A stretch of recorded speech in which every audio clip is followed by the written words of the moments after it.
जगद्गुरु तुकाराम महाराज की जय। नमो ज्ञानेश्वरा, नमो ज्ञानेश्वरा। निवृत्ती उदारा सोपान देवा, मुक्ताबाई नमो त्रिभुवन पावनी आद्यत्रय जननी देवाचे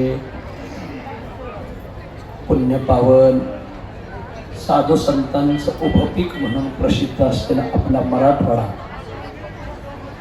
त्या मराठवाड्याची आर्थिक आणि परमार्थिक राजधानी म्हणून ओळखला जाणारा जिल्हा, परमार्थासाठी सदैव सदैव सदैव आतुर जिल्हा लातूर जिल्हा। पुण्यपावन लातूर जिल्ह्यामध्ये पुण्यपावन लातूरच्या जवळ असलेला आपले खंडापूर, आणि खंडापूरच्या प्रांगणामध्ये हा आपला श्री संत ज्ञानोबरायांचा सप्तशतकोत्तर स्वर्ण महोत्सव, जन्म महोत्सव, श्री संत सावता महाराजांचा सप्तशतकोत्तर अमृत महोत्सवी जन्म महोत्सव, श्री संत नामदेवराय श्री संत जनाबाई महाराज यांचा षष्ठशतकोत्तर अमृत महोत्सवी समाधी महोत्सव, श्री संत जनार्दन स्वामी देशपांडे चाळीसगावकर यांचा चतुशतकोत्तर स्वर्ण महोत्सवी संजीवन समाधी सोहळा, श्रीमंत जगद्गुरु तुकोबरायाचा त्रिशतकोत्तर अमृत महोत्सवी वैकुंठ गमन सोहळा,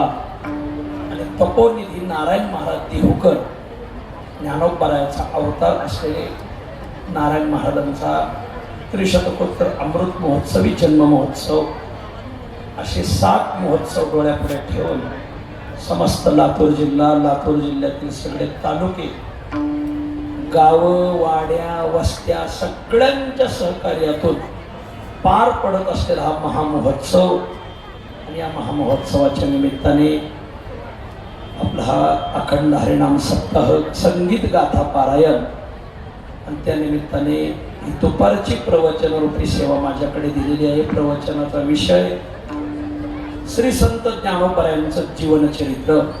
कालपर्यंतच्या चरित्रामध्ये आपण ज्ञानोबरायांच्या पूर्वजांचा इतिहास पाहिला, त्याला आदी प्रकरण म्हणतात। तदनंतर ज्ञानोबरायाचं जन्म प्रकरण आपण पाहत आहोत। ही 4 भावंड कालपर्यंतच्या प्रकरणापर्यंत जन्माला आली। बरोबर या वर्षी माऊलीला 750 वर्ष पूर्ण होतात महाराज, म्हणून तर 750.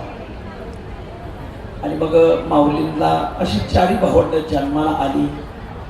तदनंतर आळंदीमध्ये ब्रह्मसभा भरली। ब्रह्मसभेने ज्ञानोबरायांच्या आई वडिलांना देहांत प्रायश्चित्त सांगितलं। देहांत प्रायश्चित्त असे या बोलिले, विचारोनी भले हित करा।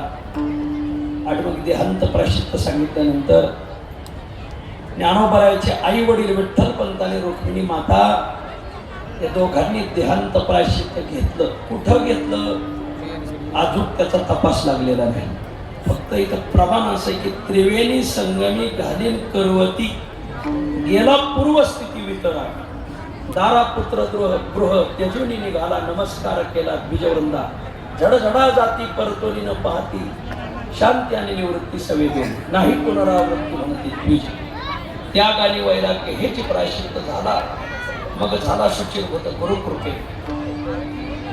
फक्त त्रिवेणी संगम किंवा झालेलं प्रवृत्ती, पण निश्चित अजून माहिती नाही कुठं हे देहांत प्राश्चित्य घेतलं.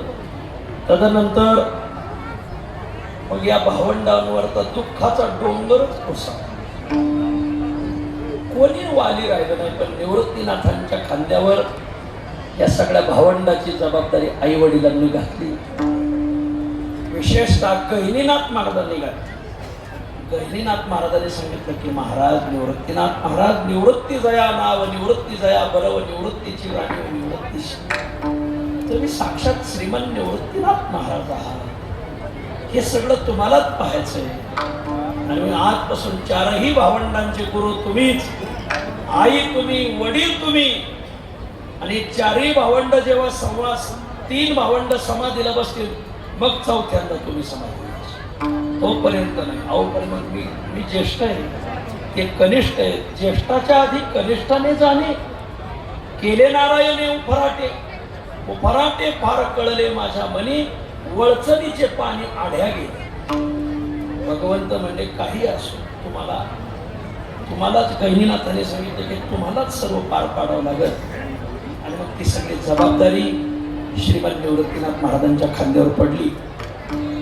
आई वडिलांनी देहांत प्राश्चित्य घेतले. मग हे सगळी भावंड परत आळंदीची ब्रह्मसभा भरवली. आणि निवृत्तीनाथ महाराजांनी त्या सगळ्या ब्राह्मणांना विचारलं, निवृत्ती म्हणती आम्हा कवन गती,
आळंदीमध्ये परत ब्रह्मसभा भरली.